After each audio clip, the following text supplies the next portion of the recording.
गीतों के बोल बड़े अनमोल, सुनो इनकी कहानी, जानो इनका मोल। गीतों के बोल बड़े अनमोल, गागर में भरा है सागर, किया गीतों में अध्यात्म उजागर। गीतों के बोल बड़े अनमोल। प्रणाम और स्वागत है गीतों के बोल बड़े अनमोल प्रोग्राम में। चैनल है विश्व शांति दर्शन, जिसकी उत्पत्ति का श्रेय जाता है विश्व शांति के प्रबल समर्थक, काशी विश्वनाथ कॉरिडोर को नॉलेज कॉरिडोर का स्वरूप देने वाले विश्वधर्मी प्रोफेसर डॉक्टर विश्वनाथ दा कराड़। आप देख रहे हैं गीतों के बोल बड़े अनमोल, जहां हम चर्चा कर रहे हैं हिंदी फिल्मों के स्वर्णिम युग के गीतकारों की, जिनकी जादुई कलम ने ऐसे गीत रचे जो आज तक मील का पत्थर बने हुए हैं। 6 फरवरी 1915 को मध्य प्रदेश के बड़नगर में रामचंद्र द्विवेदी के रूप में जन्मे कवि प्रदीप ने बहुत कम उम्र में ही कविता लिखना और सुनाना शुरू कर दिया था। उन दिनों कवि प्रदीप की कविताएं सुनकर लोग प्रोत्साहित होते थे और श्रोता उन्हें सराहते थे। लखनऊ विश्वविद्यालय से स्नातक करने के बाद कवि प्रदीप उस समय लखनऊ में चल रहे राष्ट्रवादी आंदोलन से बहुत प्रभावित हुए। वे कवि सम्मेलनों में नियमित रूप से शामिल होते थे, जहां उन्होंने अपना उपनाम प्रदीप इस्तेमाल करना शुरू कर दिया था। हालांकि किस्मत को कुछ और ही मंजूर था। कॉलेज में रहते हुए वे कई राजनीतिक बैठकों में शामिल होते थे। इन बैठकों से वे बहुत प्रभावित थे और उन्हें लगा कि उन्हें भी देश के लिए कुछ करना चाहिए। कॉलेज की पढ़ाई पूरी करने के बाद प्रदीप ने एक शिक्षक बनकर पढ़ाने का फैसला किया, लेकिन नियति ने उनके लिए कुछ और ही सोच रखा था। उन्हें बॉम्बे में कवि सम्मेलन में आमंत्रित किया गया। वहाँ बॉम्बे टॉकीज के मालिक हिमांशी रॉय मौजूद थे। उन्होंने युवा प्रदीप को 200 रुपये की पेशकश की, जो उस जमाने में बहुत बड़ी रकम थी, और उन्हें फिल्म कंगन के लिए कॉन्ट्रैक्ट पर हस्ताक्षर करने के लिए कहा। और यहीं से प्रदीप का एक गीतकार के रूप में सफ़र शुरू हुआ। कवि प्रदीप का रोमांस का विचार, जी हाँ, रोमांस का विचार सिर्फ एक जोड़े के बीच पनपते प्यार तक सीमित नहीं था। उन्होंने ऐसे गीत लिखने का सचेत प्रयास किया जो प्यार से, मोहब्बत से, इश्क से परे हों। उन्होंने अपना जीवन सिर्फ वासना, प्यार, रोमांस और इन सब के बारे में लिखने में नहीं गंवाया। प्यार तो जीवन का एक हिस्सा है। कवि प्रदीप का मानना था कि आज जिस प्यार के बारे में लिखा जाता है, जी हाँ, वो सिर्फ लिंगों के बीच के प्यार के बारे में बात करता है, लेकिन युवा पुरुषों और महिलाओं का प्यार मनोबली तो नहीं है ना। हाँ, क्या प्यार के अलग अलग प्रकार नहीं हो सकते? ऐसा प्रदीप का मानना था। एक माँ और उसके बच्चों के बीच का प्यार, एक पिता और उसके बच्चों के बीच उनका प्यार, एक भाई और बहन के बीच का प्यार, एक भक्त और उसके देवता के बीच, एक व्यक्ति और उसकी मातृभूमि के बीच। प्रदीप उन पहले कुछ गीतकारों में से थे जिन्होंने मुख्य धारा के फिल्म संगीत के माध्यम से देशभक्ति के प्यार को, जी हाँ, उसे जगाने की कला को आगे बढ़ाया। उन्होंने अलग अलग तरह के प्रेम के बारे में लिखा। उस दौर में माहौल भी था जिसने उनके अंदर देशभक्ति की भावनाएं जगाई। साथ ही साथ उनकी परवरिश अच्छी हुई थी, भाषा पर भी उनकी मजबूत पकड़ थी, इसलिए वे काम भी अच्छा कर सकते थे। परंतु उनकी सोच सिर्फ देशभक्ति तक ही सीमित नहीं थी। 1959 में उन्होंने फिल्म पैगाम के लिए ओ अमीरों के परमेश्वरी नामक एक गीत लिखा।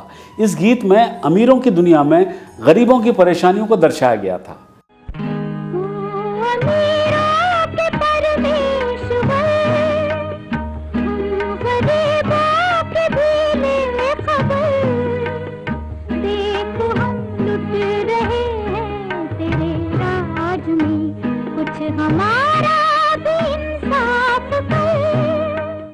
उनके गीत लिखने की प्रक्रिया अक्सर बिखरी हुई होती थी। वे लिखते समय कागज़ के कई टुकड़ों का इस्तेमाल करते थे। जब रचनात्मकता की बात आती थी तो वे उलझन में पड़ जाते थे कि उन्होंने अपनी पसंदीदा पंक्तियां किस कागज़ के टुकड़े पर लिखी थी। होता भी यही है कवियों के साथ, गीतकारों के साथ। 1940 के दशक की शुरुआत में भारत छोड़ो आंदोलन हुआ। तब कवि प्रदीप ने फिल्म किस्मत के लिए दूर हटो ए दुनिया वालों हिंदुस्तान हमारा है ये गीत लिखा। आज हिमालय की चोटी से फिर हमने ललकारा है, दूर हटो दूर हटो दूर हटो है दुनिया वालों हिंदुस्तान हमारा है, दूर हटो है दुनिया वालों हिंदुस्तान हमारा है। इस गीत ने पूरे देश में तहलका मचा दिया। ये भारत छोड़ो आंदोलन में आज़ादी के मतवालों का पसंदीदा नारा बन गया। अंग्रेजों ने इस गीत को देशद्रोही माना और कवि प्रदीप और कंपोजर अनिल विश्वास के खिलाफ गिरफ्तारी के वारंट जारी हुए। गिरफ्तारी से बचने के लिए कवि प्रदीप को 1 महीने से अधिक समय तक, जी हाँ, चुपचाप रहना पड़ा और हालात शांत होने तक वे भूमिगत ही रहे। तभी बाहर आए जब धर्मेंद्र गौड़ नाम के एक भारतीय पुलिसकर्मी ने ब्रिटिश सरकार को बताया, क्या बताया, कि गीत के बोल तुम ना किसी के आगे झुकना, जर्मन हो या जापानी, दरअसल जर्मनी और जापान के खिलाफ लिखा था। धर्मेंद्र गौड़ की ये चालाकी, ये युक्ति चल गई और कवि प्रदीप बच गए। फिर कवि प्रदीप ने वो गीत लिखा जिसने सब कुछ बदल दिया। गीत के बोल थे, ऐ मेरे वतन के लोगों ज़रा आँख में भर लो पानी, जो शहीद हुए हैं उनकी ज़रा याद करो कुर्बानी। स्वतंत्रता दिवस से लेकर गणतंत्र दिवस तक ये गीत आज भी भारत में हर देशभक्ति के अवसर पर चिन्हित करता है। कवि प्रदीप ने 1962 के भारत चीन युद्ध समाप्त होने के बाद ये गीत लिखा था और सी रामचंद्र ने इसकी धुन तैयार की थी। इस गीत ने उस समय लोगों को एकजुट किया जब देश इस युद्ध में अपने सैनिकों की मृत्यु से व्यथित था। प्रदीप के शब्दों ने भारतीयों को सैनिकों द्वारा किए गए बलिदान की याद दिलाई और देश के गौरव को फिर से स्थापित किया। 27 जनवरी 1963 को लता मंगेशकर जी ने पहली बार दिल्ली के नेशनल स्टेडियम में राष्ट्रपति सर्वपल्ली राधाकृष्णन और प्रधानमंत्री जवाहरलाल नेहरू की उपस्थिति में फिल्म उद्योग द्वारा युद्ध विधवाओं के लिए धन जुटाने के प्रोग्राम में ये गीत प्रस्तुत किया था। ऐसा माना जाता है, रादर कहा जाता है कि गीत सुनने के बाद नेहरू जी भावुक हो गए थे। दुर्भाग्य से श्री प्रदीप को दिल्ली में हुए इस आयोजन में आमंत्रित नहीं किया गया था। बाद में जब श्री नेहरू मुंबई आए तो कवि प्रदीप ने RM हाई स्कूल के एक समारोह में उनके लिए विशेष रूप से गीत गाया और उन्हें मूल हस्तलिखित गीत के बोल भी कविता के रूप में भेंट किए। और अब डालते हैं एक नज़र कवि प्रदीप के लिखे गीत के इन बोलों पर। देख तेरे संसार की हालत क्या हो गई भगवान, कितना बदल गया इंसान, सूरज न बदला चांद न बदला, ना बदला रे आसमां। ये तीखे शब्द कवि प्रदीप ने 1954 में बनी नास्तिक फिल्म के लिए लिखे थे। इस गीत में फिल्म के नायक अजीत एक चिंतनशील व्यक्ति हैं जो आज़ादी के बाद के भारत की स्थिति के बारे में सोचते हुए कुछ नहीं देख पा रहे हैं। क्या है इस गीत का फलसफा, क्या है इसका अध्यात्म, यही जानेंगे आज के संवाद में डॉक्टर सुनील देवधर की मदद से। उनके साथ हैं गौरी श्रीवास्तव। आप देख रहे हैं गीतों के बोल बड़े अनमोल, ओनली ऑन विश्रांति दर्शन। गीतों के बोल बड़े अनमोल। नमस्कार, स्वागत है आपका विश्व शांति दर्शन चैनल पर। आप देख रहे हैं गीतों के बोल बड़े अनमोल। महात्मा गांधी जी ने कहा था, the greatest of humanity is not in being human but in being humane. हमारा आज का गीत इन्हीं पंक्तियों को और गहराई से दर्शाता है। आज का हमारा गीत है देख तेरे संसार की हालत। यह गीत मूवी नास्तिक से है जो कि कवि प्रदीप ने लिखा है, जो 1954 में रिलीज हुई थी। हमारे साथ आज एक बार फिर मौजूद हैं डॉक्टर सुनील देवधर जी। आप सभी जानते हैं सुनील जी की पुस्तक बड़े अनमोल गीतों के बोल पर हमारा ये प्रोग्राम आधारित है। नमस्ते सुनील जी। नमस्कार। चलिए सुनते हैं आज का गीत। देख तेरे संसार की हालत क्या हो गई भगवान, देख तेरे संसार की हालत क्या हो गई भगवान, कितना बदल गया इंसान, कितना बदल गया इंसान। सूरज न बदला चांद न बदला, न बदला रे आसमान, कितना बदल गया इंसान, कितना बदल गया इंसान। यहाँ पर गीतकार क्यों कहते हैं कितना बदल गया इंसान? मतलब हम ह्यूमन बीइंग्स में गुड एंड बैड दोनों ही गुण होते हैं जी। तो गीतकार को ऐसा क्यों लगता है कि हम बदल गए हैं? ऐसा इंडिफरेंस आ गया है क्या हमें? आपने जो बात कही है कि, और गीतकार जो कह रहा है कि चांद न बदला सूरज न बदला, केवल इंसान बदला। दरअसल बात यह है कि मनुष्य में जो बदलाव आया है, क्योंकि मनुष्य समाज का आधार है और समाज संस्कृति का आधार है। क्योंकि अगर मनुष्य खराब होता है तो पूरा समाज भी खराब होता है। और इसीलिए जब वो कहते हैं कि चांद न बदला तारे न बदले, तो एक कवि ने बहुत खूबसूरत बात कही है कि मनुष्य हो गया है स्वकेंद्रित। वो अपने तक सीमित है और वो आज की बात ही सोचता है, कल की बात वो नहीं सोच पाता। और इसलिए ये बात कही है कविता में कि क्योंकि प्रकृति के साथ में मनुष्य का बहुत गहरा संबंध है, तो इसलिए उन्होंने ये कहा कि एक पेड़ कटता है तो कटता है हमारा कोई पुराना नाता, एक नदी अवरुद्ध होती है तो अवरुद्ध होती है कोई पुरानी संस्कृति की धारा, और यदि एक पहाड़ टूटता है तो विचलित होता है पृथ्वी का व्याकरण। तो जब ये सब मनुष्य कर रहा है, इसीलिए कि सूरज अपनी जगह है, चांद अपनी जगह है, लेकिन मनुष्य बदला है। और मनुष्य न केवल बदला है बल्कि उसने इस तरह की परिस्थितियां उत्पन्न कर दी हैं कि प्रकृति खुद उससे डर रही है। और वो जो आपने महात्मा गांधी वाली बात कही थी, तो महात्मा गांधी ने ही वो बात कही है कि प्रकृति हर मनुष्य की जो आवश्यकता है, ज़रूरतें हैं, उसको पूरा कर सकती है, लेकिन मनुष्य की लालसा को पूरा नहीं कर सकती। और मनुष्य जो अब बदला है वो अपनी ज़रूरत से ज़्यादा, अब वो अपनी आवश्यकता पर आगे से ज़्यादा अपनी लालसा पर आ गया है, ग्रीड पर आ गया है, कि उसका मन ही नहीं भरता कितना भी वो हासिल कर ले। इसलिए गीतकार ये कह रहा है। When it comes to nature और प्रकृति, जो आप कह रहे हैं कि हम उससे कितना जुड़े हुए हैं, तो इसका मतलब यह है कि हमें अब उससे फ़र्क ही नहीं पड़ता कि क्या हो हमारे सराउंडिंग्स में।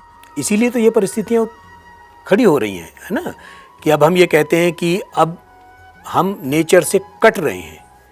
तो प्रकृति से कटने का मतलब क्या है कि जो हमारी संस्कृति में परंपराएं थीं, हम अब उनको फॉलो नहीं करते। बहुत सी चीज़ों को लेकर अपने समय की दुहाई देते हैं, अपनी व्यस्तता की दुहाई देते हैं, लेकिन कुछ चीज़ें जो हमें नेचर से जोड़े रखती थीं, अगर हम वैसे रखते हैं तो शायद हम में वो अपेक्षित बदलाव जो ज़रूरी है प्रकृति के साथ रहने के लिए, वो रहेगा।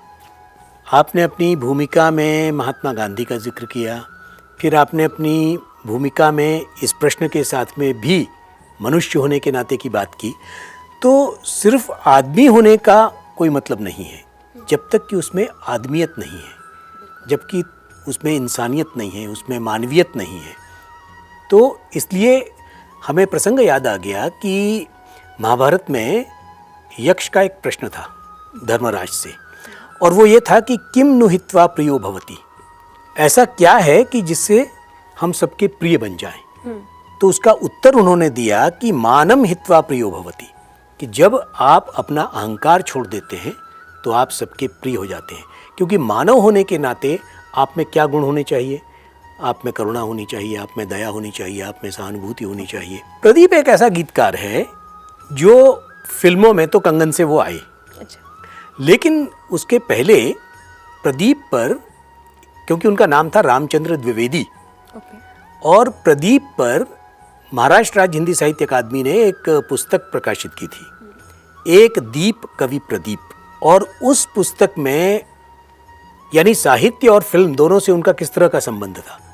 उस पुस्तक में महाप्राण निराला ने लेख लिखा है, उस पुस्तक में महादेवी वर्मा ने लेख लिखा है, शिव मंगल सिंह सुमन ने लेख लिखा है, और उस पुस्तक में मन्नाडे हैं, उस पुस्तक में नौशाद हैं, इन सब ने भी, लता मंगेशकर हैं, इन सब ने भी गीत लिखे हैं। और आपने अगर गीत कुछ सुने होंगे तो आप जानते हैं कि प्रदीप किस तरह के गीत लिखा करते थे। वो खुद पहले गाते थे, उनकी धुन बना लेते थे। तो उनकी बेटी है मितुल प्रदीप। तो उनको जब दादा साहब फाल्के अवार्ड मिला, उस वक्त उनकी आयु थी 82 वर्ष की। तो जब उनको ये सूचना दी गई कि आपको दादा साहब फाल्के अवार्ड मिला है, तो प्रदीप ने कहा कि बेटा ये नियति थी, लेकिन हमारे देश में चीज़ों के लिए कितनी देर लग जाती है। तो इस तरह का व्यक्तित्व प्रदीप का है। और जिस तरह के वो गीत लिखते हैं, उन गीतों को तो वानर सेना में इंदिरा गांधी गुनगुनाया करती थी उनके गीत को। तो इस तरह का पूरा व्यक्तित्व जो है वो प्रदीप का है। और भी चर्चा आगे हम करेंगे। Thank you Sunil ji. चलिए आगे का गाना सुनते हैं। आया समय बड़ा बेढंगा, आज आदमी बना लफंगा, कहीं पे झगड़ा कहीं पे दंगा, नाच रहा नर होकर नंगा, छल और कपट के हाथों अपना बेच रहा ईमान, कितना बदल गया इंसान, कितना बदल गया इंसान, देख तेरे संसार की हालत क्या हो गई भगवान, कितना बदल गया इंसान, कितना बदल गया इंसान। छल कपट दंगे फसाद, ये जो गाने में इन सब चीज़ों के मेंशन हैं, ये तो पहले भी थे और आज के ज़माने में भी हैं, but I don't know, but शायद ओवर टाइम ये बढ़ गए हैं। ऐसा क्यों है? ये बढ़ गए हैं इसीलिए ये सवाल है, क्योंकि जहाँ समाज है, जहाँ मनुष्य है, वहाँ अच्छे बुरे तो रहेंगे। लेकिन आज जो बात कही जा रही है कि आज कहीं ना कहीं ईमान की कमी आई है, और वो जो कह रहे हैं कि छल और कपट के हाथों आदमी ने अपने ईमान को बेच दिया है। और इसलिए शायर ने एक लाइन कही है कि मजहब रहते हैं कायम, फ़कत ईमान जाता है। ईमान को धर्म से भी बड़ी बात कही गई है, क्योंकि अगर ईमान है तो वो धर्म के साथ भी जुड़ा रहता है। तो शायर ने कहा कि जिस धज से कोई मक्तल में गया वो शान सलामत रहती है, जान तो आनी जानी है, इस जान की कोई बात नहीं। तो ईमान इतना बड़ा होता है, और इसलिए इसे दर्जा धर्म से भी बड़ा है, क्योंकि जब आप में वो ईमान होगा, जब आप में वो एक निष्ठा होगी, आस्था होगी, तो वो आपके धर्म की तरफ आपको ज़रूर ले आएगी। और इसलिए ये बार बार कह रहे हैं कि आज हम उससे कट गए हैं, इसलिए हमारे आचरण में भी बदलाव आ गया है। तो हम लोग में आजकल ईमान की, ह्यूमैनिटी की इतनी कमी इसीलिए है क्योंकि लालसा, ग्रीड इतना बढ़ गया है। ग्रीड बढ़ गई है। ऐसा जी। क्यों है? ऐसा इसलिए कि हम अध्यात्म की तरफ झुके हुए नहीं हैं। हमें लगता है कि हम भौतिक चीज़ों में ज़्यादा मसरूफ़ हैं, और इसलिए जो कुछ भौतिक चीज़ें हैं वो हमें अपनी प्राप्ति लगती है, लेकिन ऐसा नहीं है। वो कहते हैं ना कि अब कहाँ इंसान जिसे इंसान कहें, अब कहाँ इंसान जिसे इंसान कहें, चलती फिरती परछाइयाँ देख लो। तो जिसे आप इंसान कहना चाह रही हैं वो भी अपने असली रूप में इंसान है नहीं, ये शायर कहना चाहता है। Thank you Sunil ji. चलिए आगे का गाना सुनते हैं। राम के भक्त, रहीम के बंदे, रचते आज फरेब के फंदे। इन पंक्तियों को थोड़ा समझाइए प्लीज। कृष्ण ने भक्त के 4 लक्षण कहे। उसका स्वरार्थ होगा, जिज्ञासु होगा, अर्थार्थी होगा, ज्ञानी होगा। और मौलाना रूमी ने संत के 6 लक्षण कहे हैं, जिसमें वो कहते हैं कि आरिफा रा शश निशाने सरबसर, रंग जरदो आह सरदो चश्मितर, कम खुरश कम गुफ्तनश खाबश शराम, गैर अर्जी आरिफा बाशद वस्सलाम। Welcome back. एक बार पुनः आप सबका हार्दिक अभिनंदन। उम्मीद है डॉक्टर देवधर के साथ हुआ संवाद आपको पसंद आया होगा। अगली बार इसी गीत के शेष भाग में ढूंढेंगे अध्यात्म, और मैं आपको कवि प्रदीप के लिखे गीतों के विषय में और भी जानकारी दूंगा। सब्सक्राइब कीजिए, साझा कीजिए और विश्वास बनाए रखिए विश्व शांति दर्शन में। बोल बड़े अनमोल, सुनो इनकी कहानी जनन का मोल। हमारे साथ के चलते जैसे साया है, कि तुम छुपा जीवन यही सच्चा काया है।